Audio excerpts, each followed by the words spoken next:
Hey guys, welcome back to the channel where I cover missing persons, unsolved cases, crime news, and more. Sorry I'm a bit late on this reaction video and going through Adam Montgomery's sentencing from yesterday.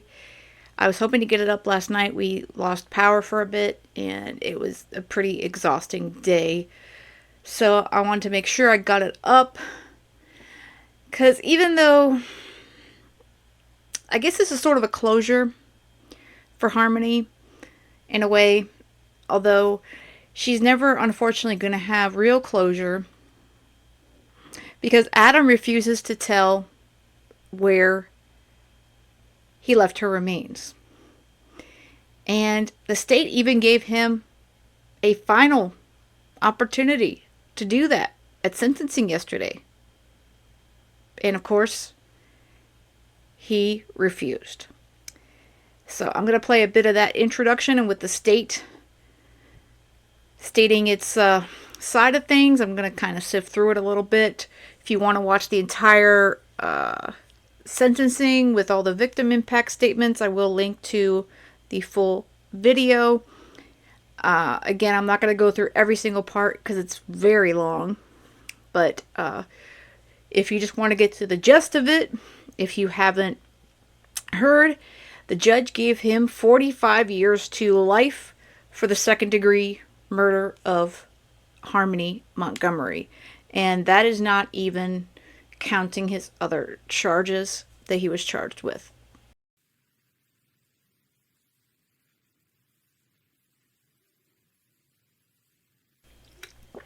Look at that smug SOB.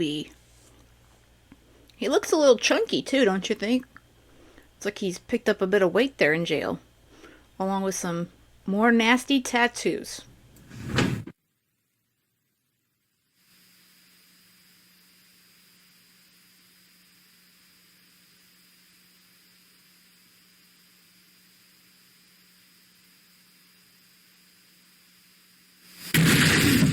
Please be seated. Counsel approach.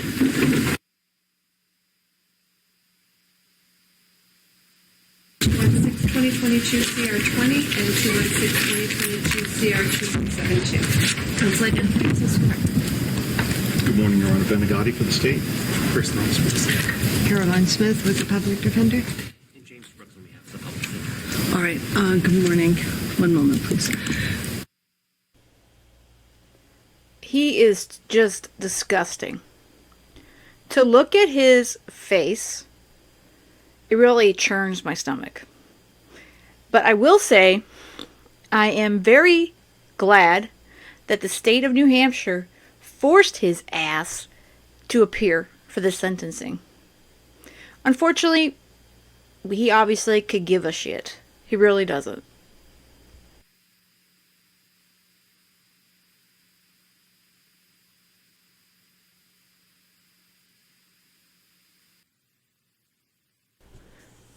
In the gallery there, you'll see, of course, Crystal Sorey. Apparently her sister's there. They make a statement. The most important ones, in my opinion, were the foster parents and the fathers of Jamison, who is Harmony's brother.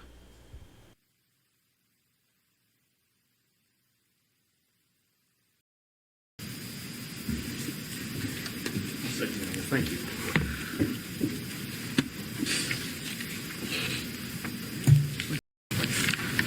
Your Honor, as you know, the defendant has been found guilty of beating Harmony Montgomery in July of 2019, guilty of murdering Harmony Montgomery, a child under the age of 13, and then transporting and hiding and abusing her body and compacting her into smaller and smaller bags and ultimately disposing of her on March of 2020.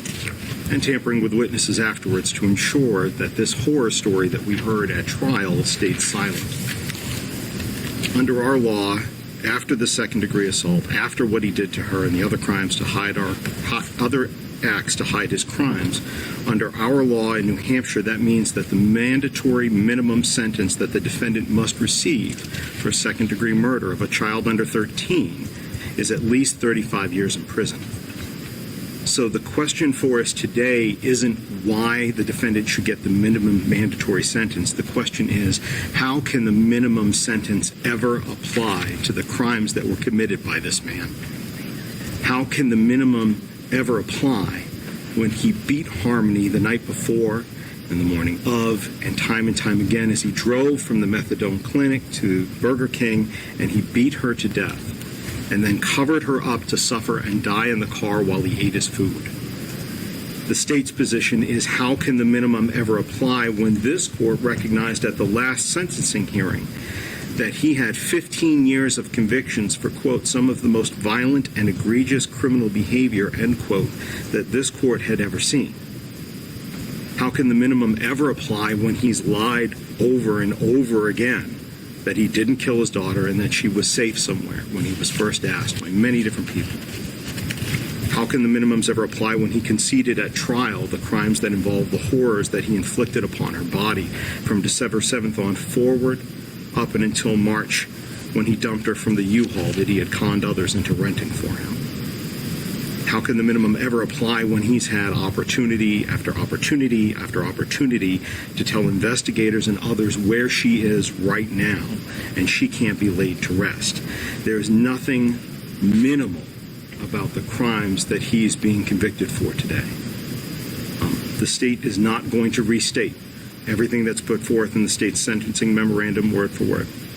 The state's recommendation at this time is that the defendant serve 4 to 8 years, stand committed, for the crime of second-degree assault, which occurred in July of 2019, and that should then be followed by consecutive sentences of 3.5 to 7 years for his falsifying physical evidence, for what he did to Harmony's body, with a concurrent sentence of 12 months for the abuse of corpse misdemeanor, followed by another consecutive 3.5 to 7 years for witness tampering, for beating his spouse to ensure that she would stick to the story he created, followed by not less than a minimum of 45 years to life from the charge of second-degree murder. The state recognizes that this is just a recommendation. The decision today lies with the court, regardless of what the state says. But that's the state's recommendation today. However, Your Honor, if the defendant will right now tell us where he hid her body, sufficient for us to find her, if he'll tell us right now where he put that CMC bag, so that her family and the Manchester Police Department can recover her remains in the next 7 days, then the state would amend its recommendation to a minimum of 35 years to life and let the second-degree assault, falsifying physical evidence, abuse of a course, and witness tampering sentences be served concurrent. But right now, Your Honor, if he tells us where we can recover her and we do so within the next 7 days, we will change our recommendation to 35 years.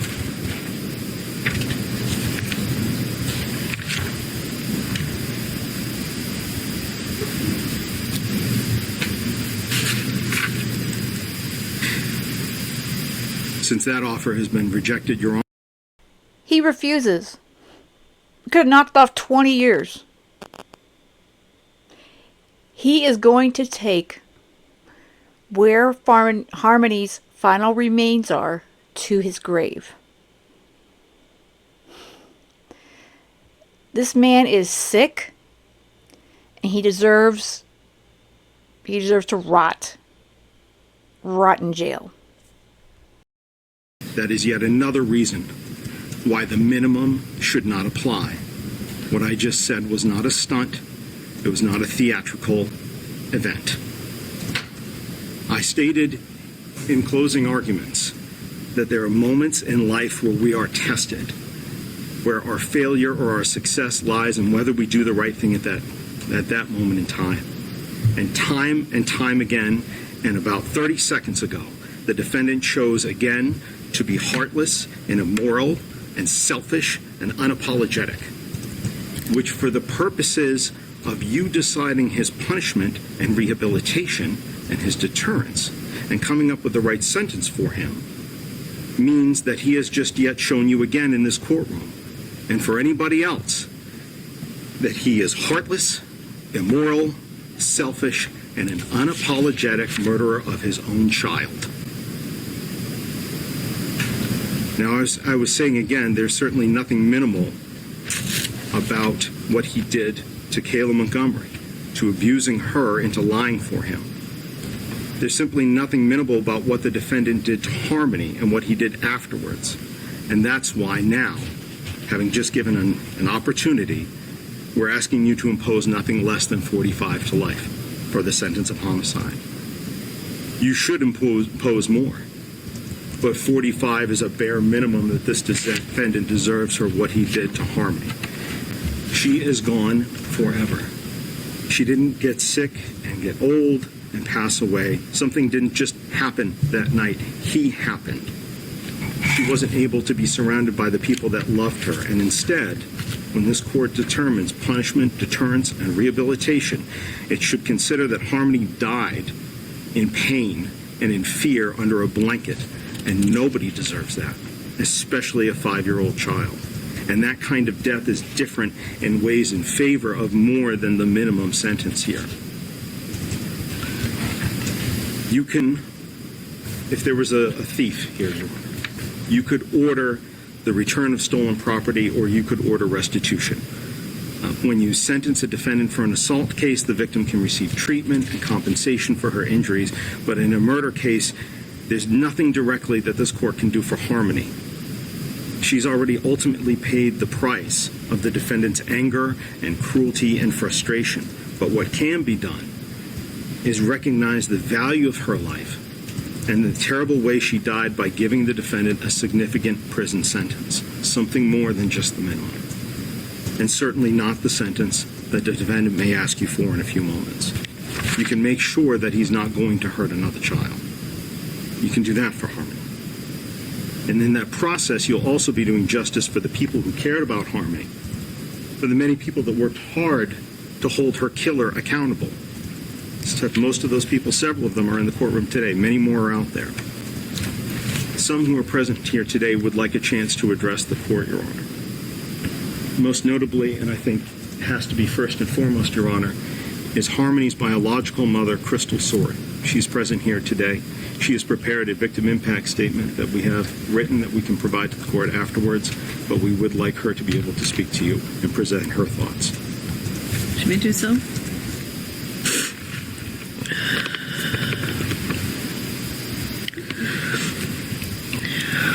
To the monster who murdered my baby.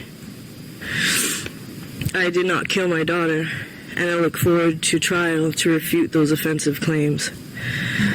That is all you have said about my sweet daughter's life. Another lie, like all the other ones you've told. Like the cover story you told, that you dropped her off with me, knowing full well and good if you had, she would be thriving right now. Not beaten and stuffed in a CMC bag where you put her. She had a life worth living, unlike your own. And it bothered you to your core that she was nothing like you and everything like me. Beautiful inside and out, funny, smart, sassy, loving, and most of all, kind. She wasn't a coward like you, and I'll be forever grateful for that. You're a coward who has to be in control of everything and everyone around you, insecure and paranoid. The list goes on. She is none of those things. She lit up a room when she walked in. She made a mark wherever she went, and you couldn't stand it. She was an incredible big sister. She loved her brother, Jamison, to her core, and I know she loved your sons too, no matter the picture you tried to paint of her. December 7th will forever be the darkest day of my life. The night you beat her to death, I woke up in the middle of the night in agonizing pain, from my head to my toes, and I felt like I was dying, not knowing, in the most brutal way, a part of me was dying. Suffering in that back seat for 20 minutes while you and your wife fed yourselves and your other children, and you got high. 20 minutes that you could have used to save her life. Did she cry for me? Did she scream? Did she beg you to stop? I'll never know. Because like I said, you're too much of a coward to tell the truth and do one good thing for Harmony. You may have taken her physically from me, but she is always, always with me. And I will forever look for her until the end of my days. But I hope that every day and every night you are on this earth, you hear nothing but my baby's giggle. I doubt you ever heard it in this life. All she knew with you was misery and fear. I hope you hear her sweet voice telling you to stop hitting her over and over, or how she looked the very last time you saw her, broken and bruised. You were supposed to protect her, yet you did the opposite. Harmony wasn't anything to you but property that you could throw away when she was more of a burden to you than a meal ticket. Your hatred for me led you to act on your monstrous, controlling ways, and you took her because you just could not let her come home where she belongs. My love for Harmony outweighs my hatred for you, but they both gave me the strength to listen to my instincts and to help the police put you away forever. Harmony will live on through me, and you can't do anything about it. You can't do anything to stop it. I wish you nothing but pain and misery for the rest of your pathetic life, and with or without you, we will find my daughter. I always knew you weren't a good person, which is why I left you. I just never knew to what extent, but now I know you're just plain evil.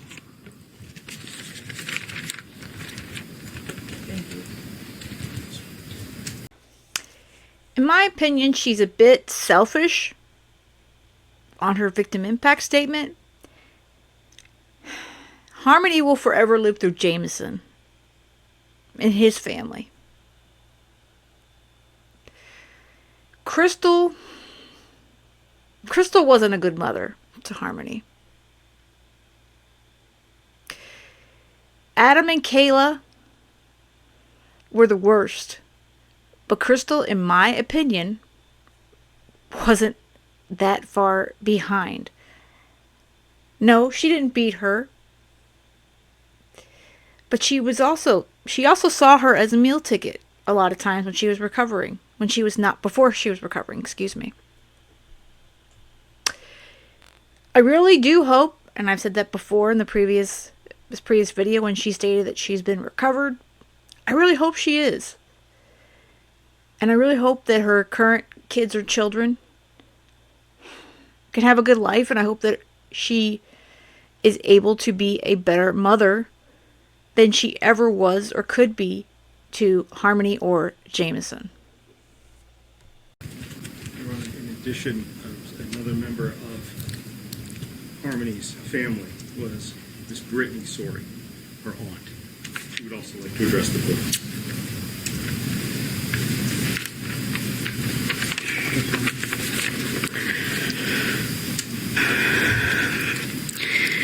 To the most vile human on the planet.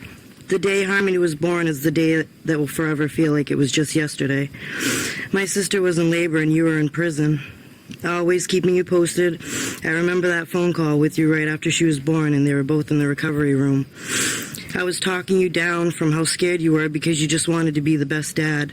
And I believed in you and reminded you how good you were with my daughter, that you would be the best dad and not to worry. I couldn't even believe how wrong I actually was. You are a monster, Adam. Not the monster who's in your nightmares or the ones that terrify you when you're little. You're the monster that pretends to be a daddy. And then brutally abused, tortured, and beat your 5-year-old daughter to death for the accidents you caused.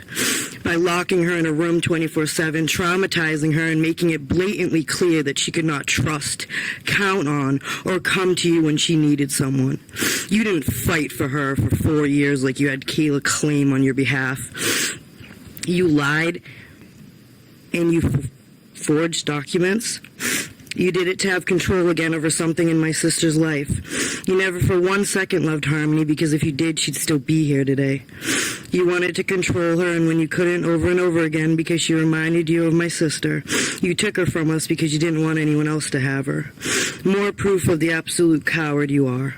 The fact that you sat in court at your gun trial, like my sister said, and tried to use Harmony for some sympathy by saying you cannot wait to refute the offensive claims that you killed your daughter and you didn't and you loved her. Jury selection day, you showed up smiling at the jurors, proving exactly how evil you are.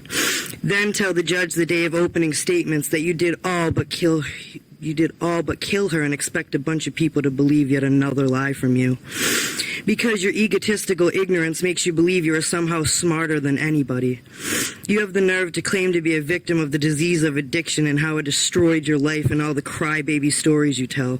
The fact is this: you are a selfish, evil, conniving, poor excuse for a human being, and I hope you sit in prison every day while she haunts you day and night until it's unbearable, because that's what you deserve. I used to call you my brother. We used to talk about everything. I've seen you break down and cry and open your heart up to me. Even when you first got Harmony, I messaged you and I told you that I would help in any way if I can, if you needed it for Harmony and wanted to be a part of her life.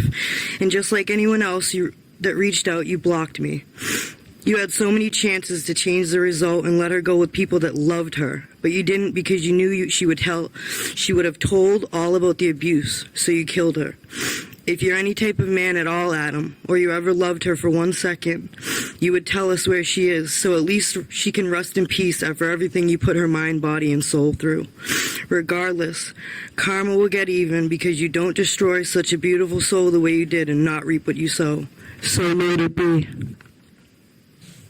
The other individuals in this particular event, who is not present here in the courtroom today, but as the victim of the crime, that is the victim of the crime of witness tampering, is Ms. Kayla Montgomery. She has prepared a statement. We have submitted there. We will be submitting that to the court as well. It has been provided to the defense counsel.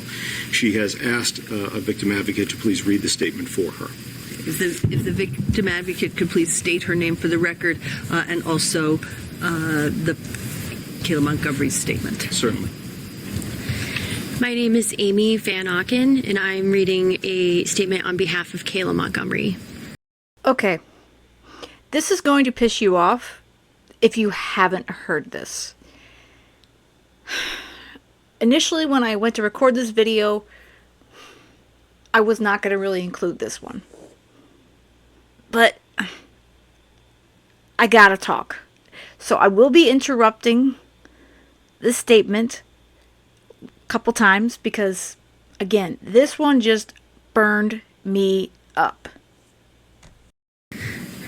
Goodbye. I wanted to write a letter to you because it's the only way to tell you how I feel. I don't know about you, but I need some kind of closure. I will forever have a place in my heart for you, whether you believe me or not. You were my best friend, my husband, the person I chose to spend the rest of my life with. You are the father of our children we have together, and I'm forever grateful for having them. I will never forget the birth of our first son we have. That was one of the many best days of my life. We had just gotten married and started a family of our own. I'll never forget when your grandmother said to me, "You're the best thing that has ever happened to my grandson." I will always remember the births of all the children we have. Also, when you stepped up to be a father to Harmony. You worked so hard to get custody of her, and it took a few years, but you got her. I won't forget the day we picked her up and brought her home. We were so excited.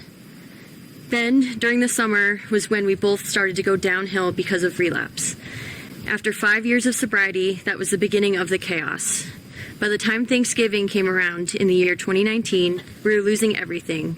My job, our place to live, and after living in a car for a few weeks, we lost that. At the same time, Harmony dies because of your anger and hitting her so many times.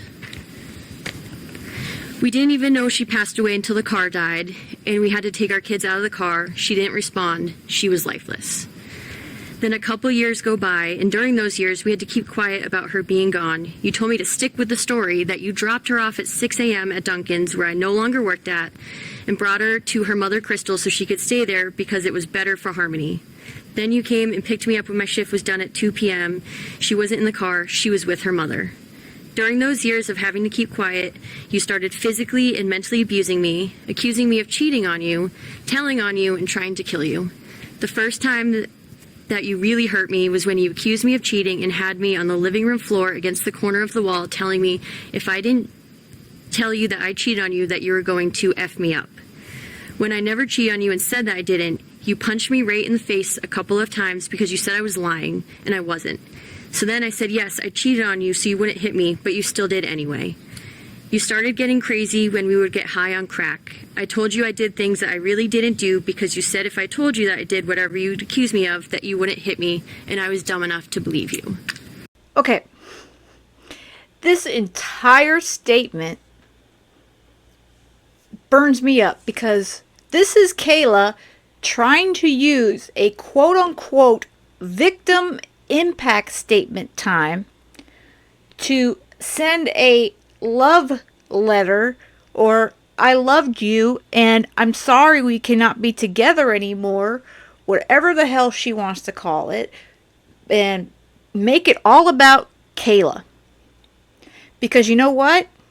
Kayla is as selfish and disgusting as Adam is. They really did deserve each other. And I still wonder if she was more involved in the death of Harmony than she admits. Don't get me wrong. Without Kayla's testimony, without her, we would never have had this conviction. And it sucks. It sucks that the state had to make a deal with what I consider the devil. And you remember, she's supposed to be able to get out right now on probation. But you know what? She's still in prison because she has to get a permanent residence. But in my opinion, she deserves to also rot in jail. And I wouldn't be surprised if she turns right back around and gets back in prison not long after she does get out this year. But it's disgusting that she uses this time, this moment when it's supposed to be all about Harmony, to write to my lover, Adam. You are disgusting, Kayla. Disgusting. No matter what I said or did, you would hit me, punch me, spit in my face, or would have me in a chokehold and cover my mouth so I couldn't scream. You are not the person I married, not the person who loved me and who never hurt me. It's like I married my father. I never would have thought I would have to run away from you until I knew I had to take our kids and leave you. I'll never forget that day either. It was one of the hardest things for me to do. The last couple of nights after you got arrested the first time, I was sleeping with a knife because I did not know what you were going to do to me. After I found out that you got arrested, I went back to our apartment to grab a few things, and then I made the decision of not going back to live there anymore. I couldn't stay in the apartment after a year of chaos with you in there. Just all bad memories, barely any good ones. We had about 5 months total that year of living there that were good times. Other than that, nothing but bad memories. I'm so angry and hurt by you. I know you probably hate me because I had to do the right thing, but also because of all the bad. Not only did you lose your rights to our children, but so did I. Now I'm going to have to keep fighting for them to at least be back in their lives. You seem to forget you cheated, not me, and you just left the kids and I for some girl, packed your stuff, and left to another state. I called you out on your BS when you were on your way to Maine, and I also called you out for being with someone else months before you left to Maine. You accused me, but you were the one cheating. The day you got arrested on January 2022, you called me and said to tell Kelsey you're sorry about her car. Yeah, right. That's all you're worried about, not your wife and children you may never see again. No apology for cheating on me and making me think I was crazy. So I gotta do all I can to get back on track with my life. You caused so much hurt and pain. I don't even know why I still care about you and actually feel bad for you. Oh, maybe it's because I'm not a cold, heartless person and still have some care about you. I was in love with you once. Now I still love you because you're the father of our children. This is goodbye for now. Maybe I'll see you at the future in some point. Goodbye, Adam. And then she lists the day they started their relationship was October 8th, 2015. And the day they married was Harmony's birthday, June 4th, 2017. Gee, way to bring it back around to Harmony, Kayla. Oh, but we got married on Harmony's birthday. Excuse me when I have to say, she can kiss my ass. Okay? You guys know I don't go that far here. But this statement, and I say that while making air quotes, is bullcrap. Bull freaking crap. It's all about Kayla and, oh, I'm so sorry you beat me and I was so in love with you. But, I hope maybe in one life we'll be able to see each other again. I'm still going to try to get custody of our kids. Oh, boo-hoo. Kayla, you're never getting to your kids ever again. And you'll never see Adam ever again. The two of you both deserve to rot in a prison cell. And I would not be surprised if that's where you end up again one day. I mean, we could only hope, right? Your Honor, one family member who I haven't heard from yet is with regards to a very young man. This is Harmony's younger brother, Jamison. He lived with Harmony up until the age of 1, saw her as late as 18 months in his life. Both of his parents are here, Mr. Blair Miller and also Mr. Jonathan Bobbitt Miller, and they have a statement they would like to present.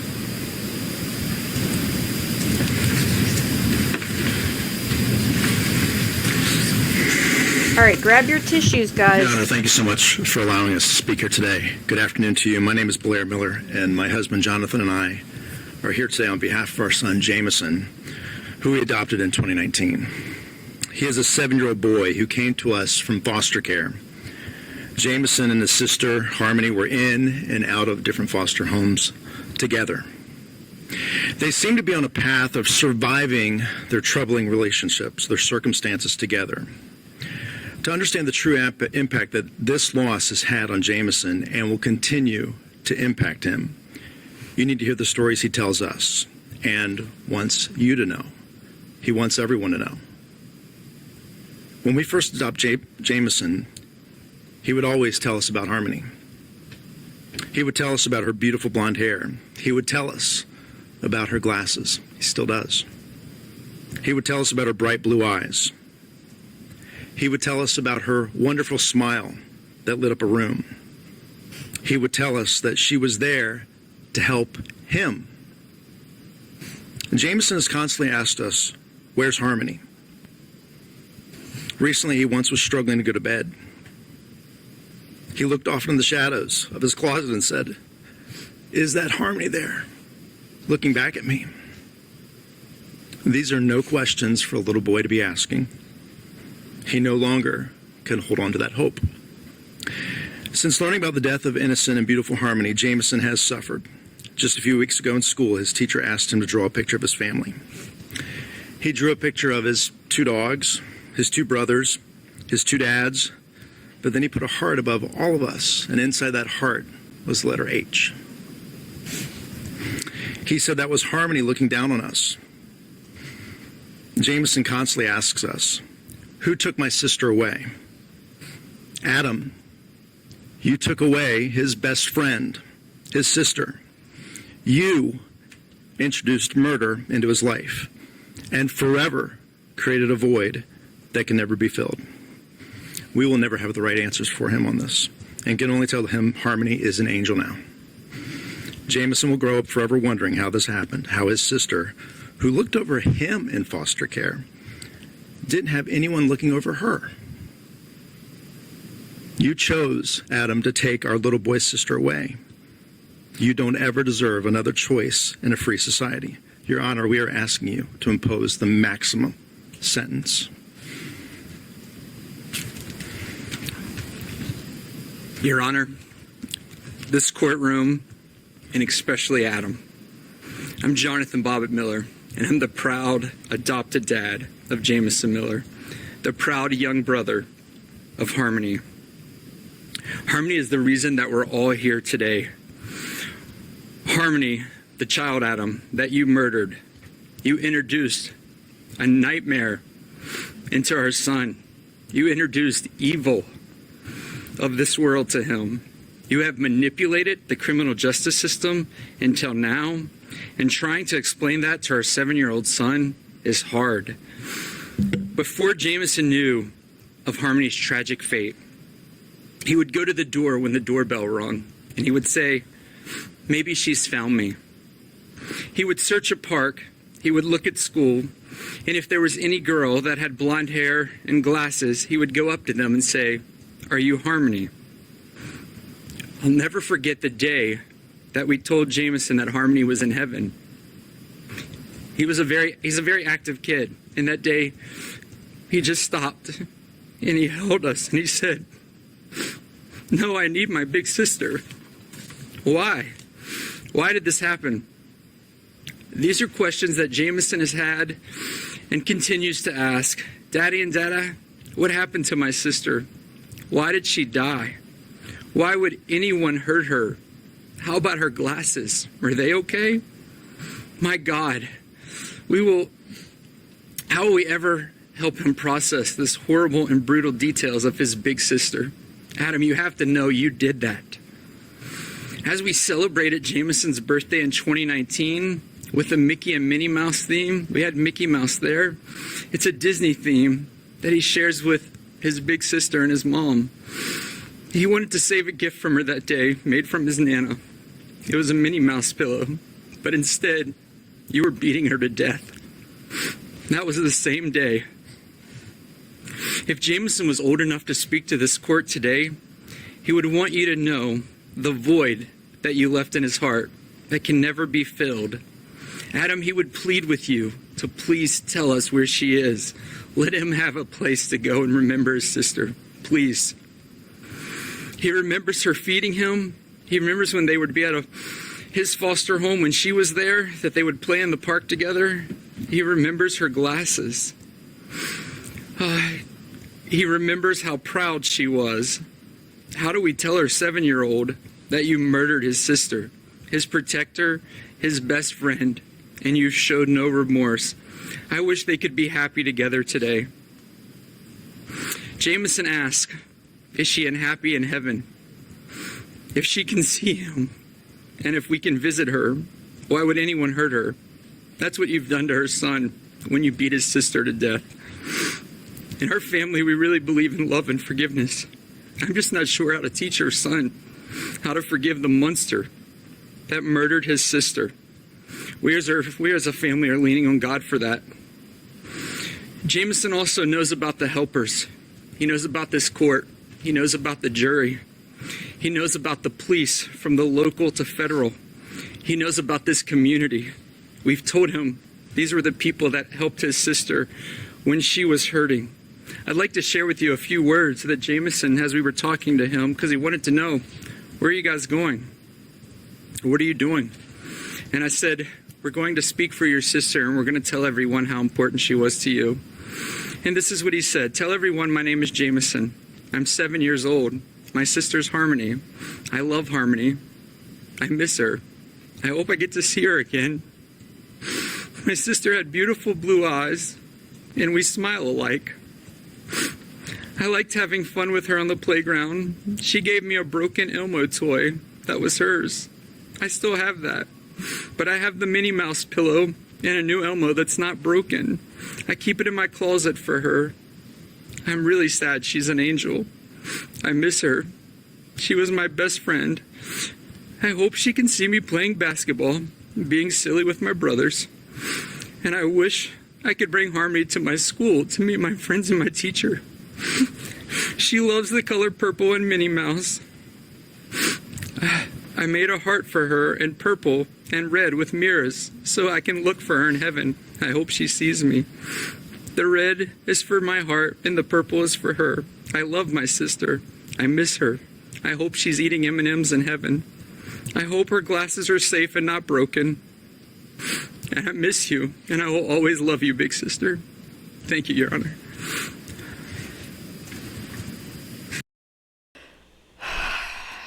See, I'm crying again listening to them. If you've seen the movie My Girl,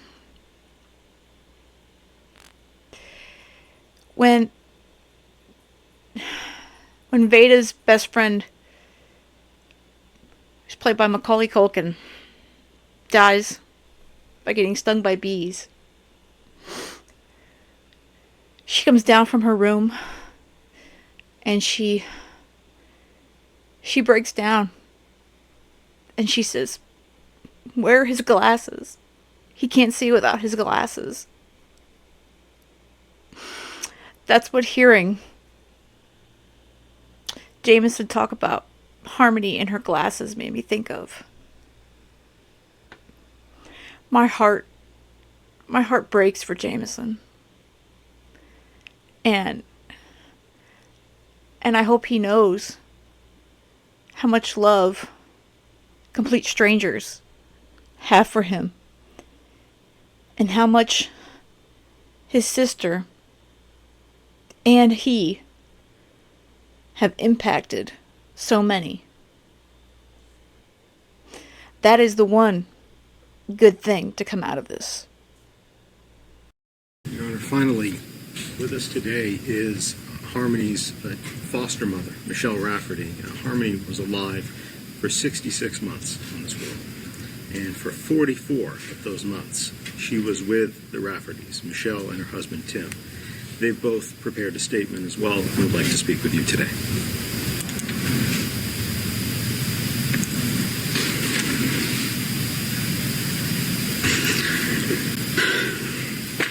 Your Honor, I'm grateful for the opportunity to speak here today.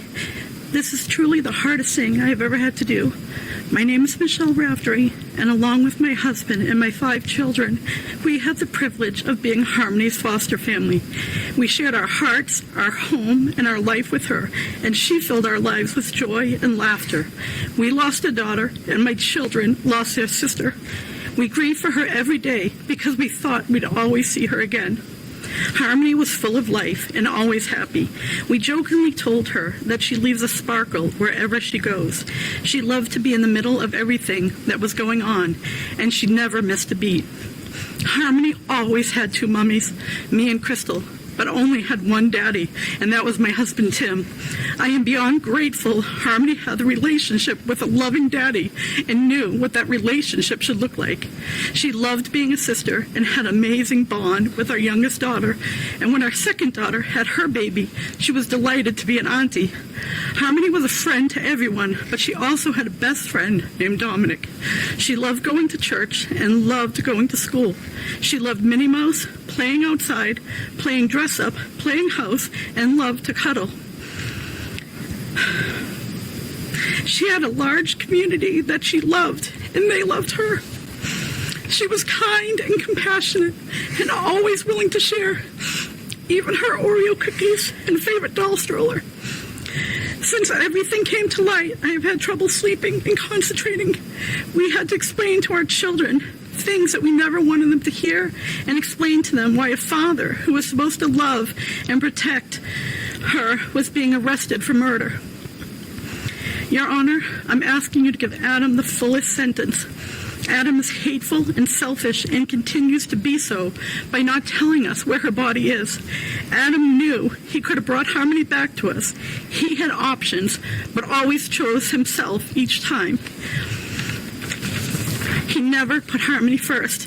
There were consequences for his actions, and he will have to live with them the rest of his life. Our family is strong and beginning to heal by the grace of God. We know Harmony is safe in the arms of Jesus, never to be hurt again. So despite the evil brought to light in this trial, we will continue to move forward in love because love wins. Thank you, Your Honor. Whew. So that was the end of the victim impact statements. And I am going to not play the defense's argument or whatever you want to call it. And I'm just going to get right to when the judge sentences this monster.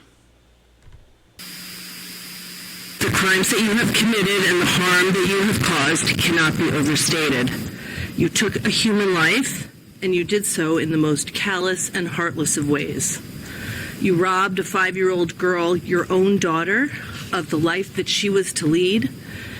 You stole from your sons a sister. You took a daughter from her mother.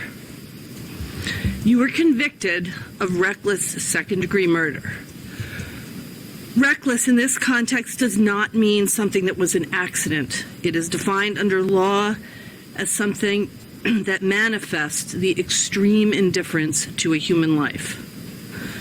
Your extreme indifference to the value of human life is seen in so many of your actions in this case.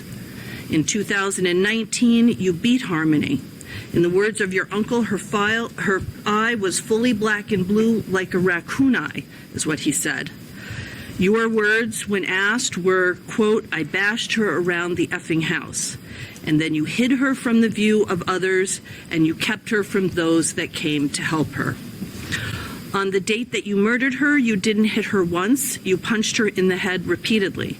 You beat her in the car while at stoplights, more than one time. You knew that she was severely injured, yet you covered her with a blanket and didn't check on her until after you took her lifeless body from the car. And then, after her death, you treated her body like it was trash, worse than trash. You did unimaginable things to her body, and all in an effort to save yourself from being discovered as her murderer. And then, on top of that, you threatened, abused, and beat your wife to keep her silent. Your criminal history similarly reflects your extreme indifference to the value of human life. Your actions having taken both a physical and emotional toll on so many. In 2008, you were convicted of criminal threatening after pointing a knife at a 15-year-old girl. In 2010, you were convicted of armed robbery and assault and battery with a dangerous weapon in a home invasion incident in which it was reported that you held up a woman at gunpoint, terrorizing her to the point that she lost control of her bodily functions. In 2009, you were convicted of first-degree assault for stabbing another person. In 2014, you were convicted of assault and battery with a dangerous weapon and larceny in a case in which it was reported that you shot a man in the face. In 2019, you were convicted of 2 counts of armed career criminal, 2 counts of theft, and 2 counts of receiving stolen property, all of the charges stemming from the thefts of firearms, guns, exchanges of guns for drugs and money. The court has to consider 3 primary goals of sentencing: punishment, deterrence, and rehabilitation. The focus today is on your convictions in this case: second-degree murder, falsifying physical evidence, witness tampering, abuse of a corpse, and second-degree assault. But the prior convictions are important, and they're important as well as each of them reflects not just your extensive criminal conduct, but each of them represents an opportunity after sentencing for you to have changed the trajectory of your life, to change how you were treating other people. But you were either unwilling or unable to do so. And as a result, at this point, the court has the responsibility to impose a sentence that not only punishes you harshly for the crimes that you have committed, but considers deterrence, that is, how to keep you from hurting others. In light of the egregious nature of the crimes of which you have been convicted in this case, and taking into consideration your extremely violent criminal history, the court finds the only way to do this is to keep you off the streets. To the extent you seek to rehabilitate yourself, that will have to happen behind the prison walls. Harmony was an innocent 5-year-old girl. You treated her in the worst of possible ways, in both her life and in her death.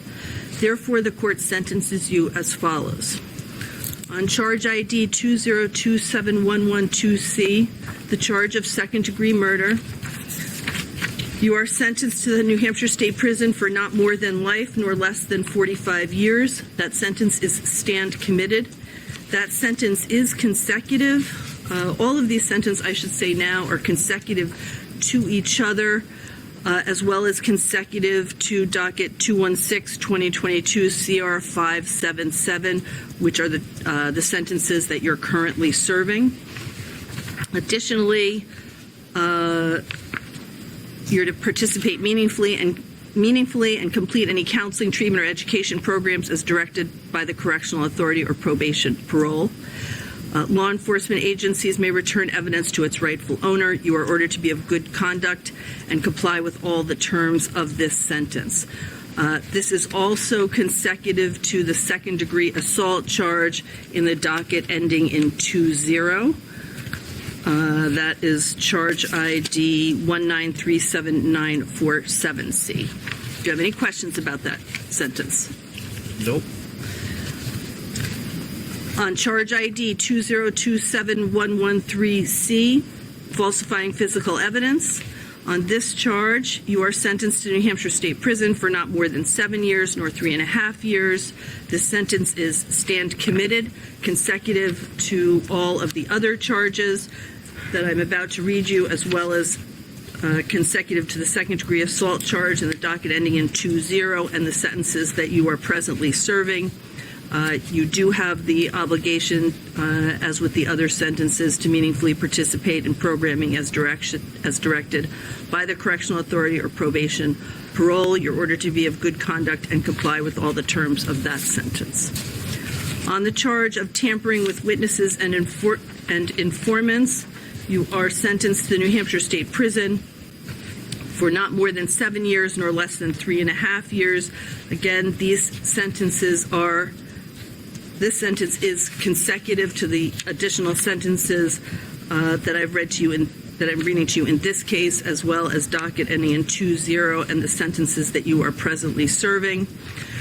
You have the same obligations for participation in programming, and law enforcement may return evidence to its rightful owner. On the abuse of corpse charge, on this charge, you are sentenced to the maximum penalty of 12 months at the House of Correction. All of this sentence is suspended for 25 years. If it were to be imposed, it would be consecutive to the sentences that I read to you. And on this charge, you will also have the provision of a no contact order, and that is no contact with the Sorey family, the Miller family, and the Raftery family.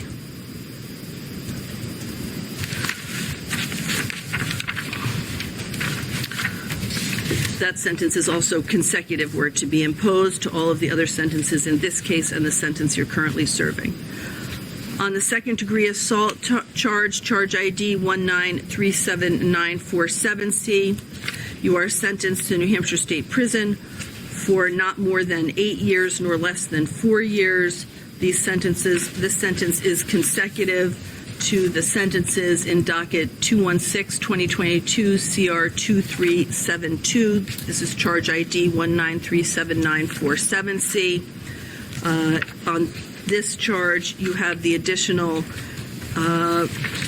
requirement, as you have in the other cases, to meaningfully participate in programming. Law enforcement agencies may return evidence to its rightful owner, and you're obligated to be of good behavior and comply with all the terms of the sentence. Do you have any question about those sentences? No, I do not. All right. Before you go, counsel, approach, please.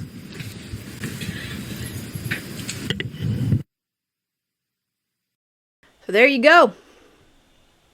He's going to rot in prison where he belongs. Put Harmony back on the screen because I don't want to look at his ugly mug. So for those looking back, I will put this in the information of the video. The impact statements went Crystal Sorey, Brittany Sorey, which is Harmony's aunt. Of course, Crystal we all know is Harmony's birth mother. There's a statement from Kayla Montgomery, aka Stepmeth, the fathers of Jamison, and Michelle Raftery, who was the foster mom for Harmony. Know how he's standing there all smug when she says, "Do you have any questions?" Nope. He don't give a crap. He doesn't care about anyone but Adam. He doesn't deserve anyone else's thoughts anymore. And at this point, you know, whatever is in prison is. And I'm not saying, you know, whether something will happen to him or not. I'm not wishing it on him, but you know what? If it does, you know, that's prison justice. But in the end, there really truly is no justice for Harmony. But this was the closest that we could get. And the law enforcement, that's including the FBI, state police, all the local law enforcement, and the DA's office, you know, all those folks, they worked extremely hard to do their best for Harmony. And I thank them for everything that they have done. And I know that these two prosecutors did an amazing job, in my opinion. And I wish I could give them a hug, because I know Harmony would be proud of them. So at this point, this one's kind of over. I know there's some stuff in the background going on. From what I understand, Crystal's still doing her crap. But as far as I'm concerned, we got justice for Harmony. Again, the one thing that we're never going to know is where her remains, what was left, were thrown, buried, whatever the monster did. But we have to take comfort in the fact that she's been in such a great, better place. She's in heaven. And what a wonderful place that has to be. I mean, she went through such horrid hell, but the moment she left this world, she was welcomed into heaven with open arms. I know it. And again, I believe she's her brother Jamison's angel. And she will always look out for him. Alright, guys. This was a tough one. Not only for the sentencing with the statements, but this case was hard. And there's other hard ones out there.